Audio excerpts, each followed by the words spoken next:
ગીર સોમનાથ જિલ્લાના ઉના પોલીસે દેવથી ગુજરાતમાં વિદેશી દારૂની હેરાફેરીના નવા કૌભાંડનો પર્દાફાશ કર્યો છે। બુટલેગરો દ્વારા નવો કિમિયો અજમાવીને પોસ્ટ વિભાગના પાર્સલ મારફતે દારૂની હેરાફેરી કરવામાં આવતી હતી। આ મામલે પોલીસે 2 આરોપીની ધરપકડ કરી છે।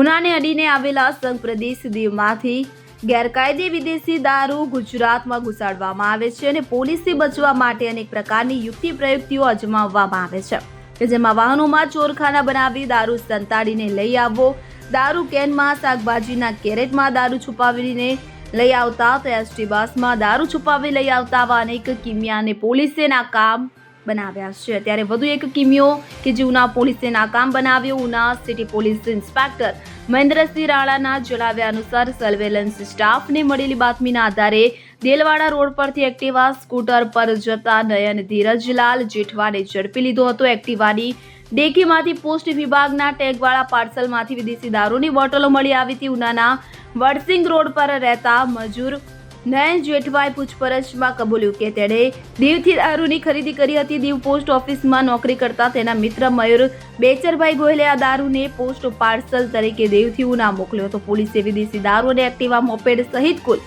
₹35,570નો મુદ્દામાલ જપ્ત કર્યો છે। બંને આરોપીઓ વિરુદ્ધ પ્રોહિબિશન એક્ટની વિવિધ કલમો હેઠળ ગુનો નોંધવામાં આવ્યો છે।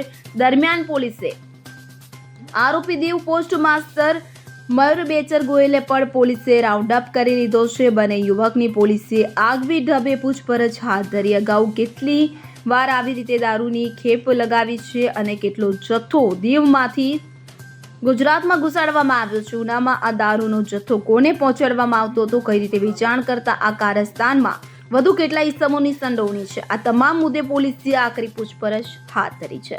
Bureau report CN24 news. હવે જુઓ દેશ દુનિયાની તમામ ખબરો તમારી આંગળીના ટેરવે। ઉઠાવો મોબાઈલ અને Google Play Store પરથી ડાઉનલોડ કરો અમારી CN24 ન્યૂઝ મોબાઈલ એપ।